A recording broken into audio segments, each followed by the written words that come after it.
Samdech, President of the CPP and President of the Senate of the Kingdom of Cambodia. Honorable Chung E-jung, Chairman of ICAPP Standing Committee. Honorable heads of political parties, honorable delegates, excellencies, ladies and gentlemen.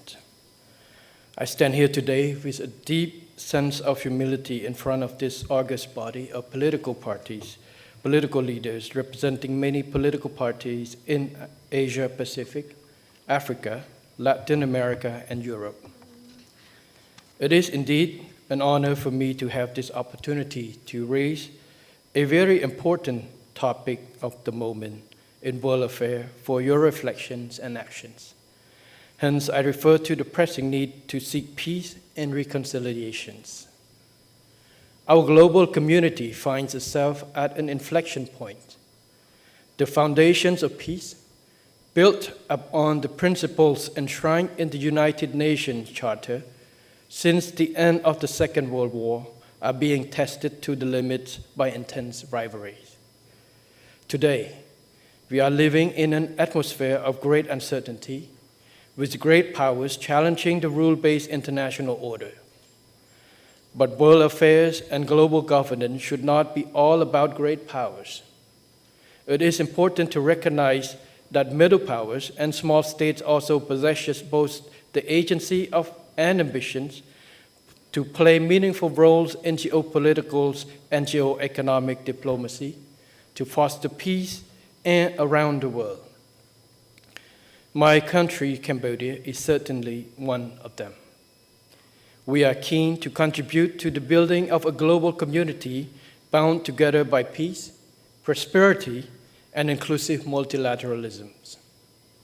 In this regard, I am pleased that this year Cambodia has the honor to host the 12th General Assembly of the International Conference of ASEAN Political Parties, ICAPP, to energize our dialogue on this important topic of peace and reconciliations. ICAPP is well respected for its role as a bridge for political and ideological divide. In the context of a growing diverse global politics, I believe that ICAPP will continue to serve as an important channel for political parties to come together under one roof for dialogues and cooperation across our diverse regions. Excellencies, ladies and gentlemen, Cambodia's journey is a powerful testament to the transformative path of national reconciliation, decades of conflicts. Our story of achieving total peace in 1998 and uniting the entire country for the first time in the past 500 years is deeply embedded in our nation and, of course, in the hearts of our people. Strolling down our memory lane in the midst of the guerrilla warfare with the Khmer forces, it was Samdech who charted a new course for Cambodia by advocating for dialogue and political solutions. Given the level of animosity between the conflicting parties, particularly with the Khmer, whose regimes oversaw millions of Cambodians killed, the idea of negotiation was purely inconceivable. And yet, he had the courage, and if it were meant to put his life on the line, to choose the path less traveled in the name of peace and national unity. The peace divided that Cambodia has enjoyed over the past 26 years reminds us on how much we have gained through the win-win policy of Samdech. This motivating factor certainly drives our peace activism and our efforts to contribute to the solution of ongoing conflicts around the world. Every politician should bear utmost responsibility to peace, and peace should not be secondary to electoral victory or certain ideological goals. Extremism and radicalism should be condemned and not become a ticket to political office. Countries should follow rule-based international order that promotes peace and refrain from meddling in internal affairs of others, causing unrest or ultimately bringing about region change by undemocratic means.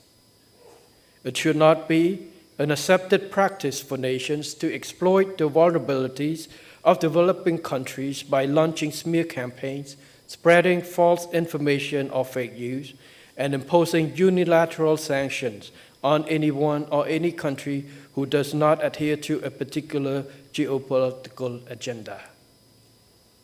Being a past victim of such intoxicated political behaviors and international relations, I wish to underline that CPP stands resolute in defending peace, sovereignty, territorial integrity, and development.